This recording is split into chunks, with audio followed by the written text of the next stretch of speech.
about 935 stroke patients at this hospital. 89 of those patients have received TPA, which is amazing.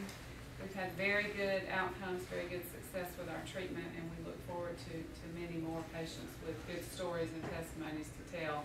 Dr. Dawson and his team have done at least 50 public educational seminars and awareness campaigns, and we appreciate that.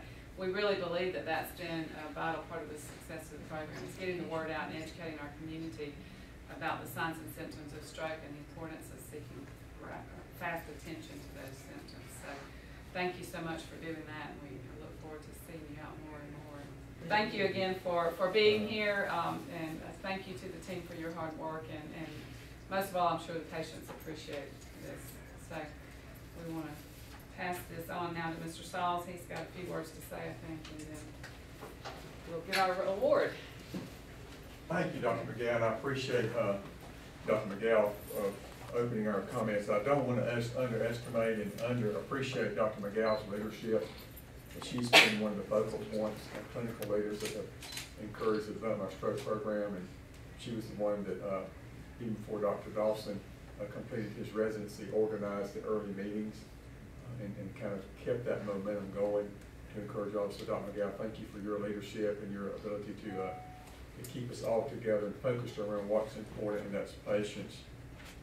I do want to say one other thing, that I was at a meeting this week. Chief Brogdon and I were at a meeting over in Vulture, Georgia this past week for the Southwest Georgia EMS annual banquet for emergency medical service technicians throughout all of Southwest Georgia. And Keith Wages, the director of emergency health, emergency medical services for the state of Georgia, made a comment, Judy, that he had talked with you and his office had been in contact with you, and that South Georgia Medical Center was a model for stroke management that they were going to be implementing and seeking information from you and others to spread across the state of Georgia. The stroke program here at South Georgia Medical Center improves the treatment for acute stroke and helps to prevent the reoccurrence of stroke. Today's celebration is about saving lives and reducing long-term disabilities from strokes. Of course, a stroke is basically a brain attack, and I remember when we focused on heart attack, and now we're focusing on brain attack as we begin to understand what's happening and what's causing stroke.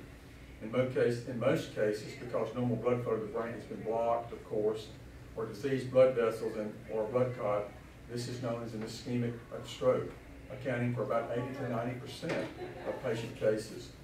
A stroke can also be caused by an intracerebral hemorrhage, a sudden rupture of an artery or blood vessel inside the brain, or by a subarachnoid hemorrhage, the rupture of an artery in a location that leads to blood filling spaces surrounding the brain rather than inside it. Now, in the past 2 years, our efforts to get individuals in the community to recognize the signs and symptoms of stroke have been intense. And with those 50 public educational programs, and just recently, as last Friday, Dr. Dawson and the team, Lori, Judy, all went up to Barron County and worked with that group of folks over there. It's all about education and, again, understanding the signs and symptoms. Now, in January, we were invited to Atlanta to receive the Georgia Coverdale Stroke Registry Hospital Year Award. And that was quite a proud moment for all of us. I know Dr. Dawson and Lori and Judy were extremely excited to hear what was going on in the state, and also to be recognized by peer hospitals in the recognition of this Georgia Coverdale Stroke Award. We also had the fastest stored meal times in Georgia for clot-busting drugs administration, called TPA.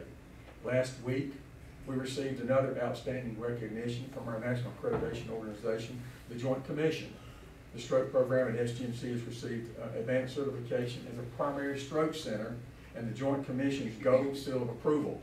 And that's something that we're very proud of, and it's a rigorous process of accreditation that we went through. And for all of you who are involved, Dr. Dawson, again, under your leadership, Lori, Judy, under your tutoring of the other members of the team, and Kathy and others that helped complete those applications, and we're so very, very proud of that. SGMC's program is the only stroke program with an advanced certification south of Macon. That does not mean that we're providing better or less care, but it does mean that we're providing recognized care and evidence-based care in our community. And the citizens of our community who present for care at this campus or any of our other 3 campuses can expect to have treatment rendered without hesitation. Now, our latest award will be presented now. So this time I'd like you to join me in welcoming Mr. Jim Groover, who is the Director of Quality Improvement Initiatives for the American Heart Association and the American Stroke Association. So at this time, please join me in welcoming Mr. Brewer. Great to be back again. How about that? Wow. This has been an amazing journey, just beyond belief. And I'm going to echo just a few words Mr. Saul said.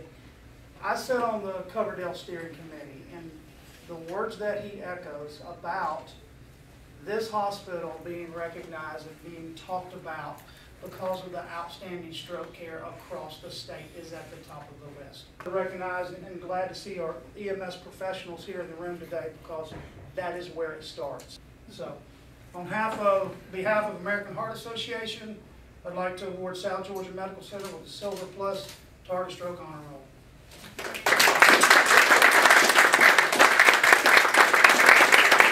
Here today, I want to thank you for all of your hard work, and what to me is most important about this award is not for what it's for, but for what it demonstrates to me as far as from what I've seen since I've been at this institution, that as an organization I've seen leadership from the bedside all the way to the region.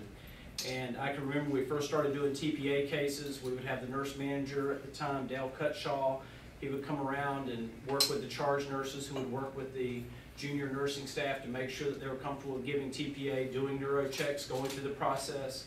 Then I watched over the course of several months as that graduated to the point that then the charge nurse took on that role, and then it graduated to the point that some of those informal nursing leaders, we all know who they are, you know the type, every unit's got a few, they would take on that role and teach some of the newer people. And now I'm starting to see it to the point that just yesterday we did two TPA cases yesterday, and in both cases it was both junior nurses that were in there taking care of these cases. Door to needle times less than 60 minutes in each case.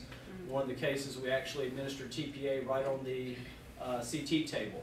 So it's been very wonderful to see this happen, and I would say that this demonstration of leadership not only goes through the ER, but the ICU, out to the floors, even at all levels within our institution. I like to think that it's what our institution demonstrates in this region is that we're the first certified stroke center in the southern half of Georgia. And that's why we need to exemplify our institution within this area, is that we're here to lead the way, not only in stroke, but in other areas where we take care of patients in our region.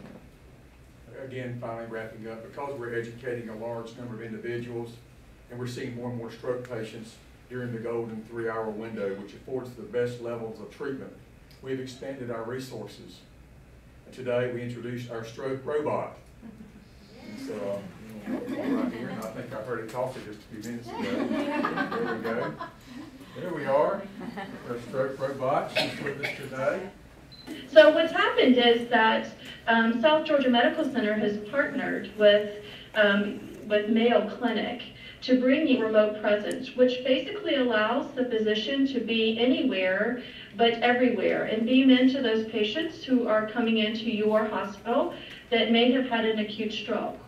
It allows the ED physician and the physician who's beamed in to collaborate on the services that might be most appropriate for that patient.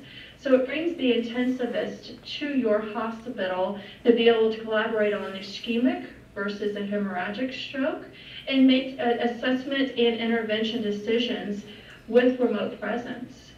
So that's one thing that's helpful, is that we place this at the end of the bed. Many of the tools that we use on here we don't necessarily have to use for patients who have acute ischemic stroke evaluations for TPA. These patients can be evaluated through something we call the NIH stroke scale, which is a basic neurologic examination that can be done. It can be quantified numerically. This is something that was actually studied within our state initially at the Medical College of Georgia. At the Medical College of Georgia, they studied people who did the NIH stroke scale at the bedside compared to those who did it over an internet connection, a remote presence device, and found that the outcomes were equivalent. And that was what was able to lead to, eventually we got to the point that now we do have the capability of treating patients with TPA by using the remote presence robot.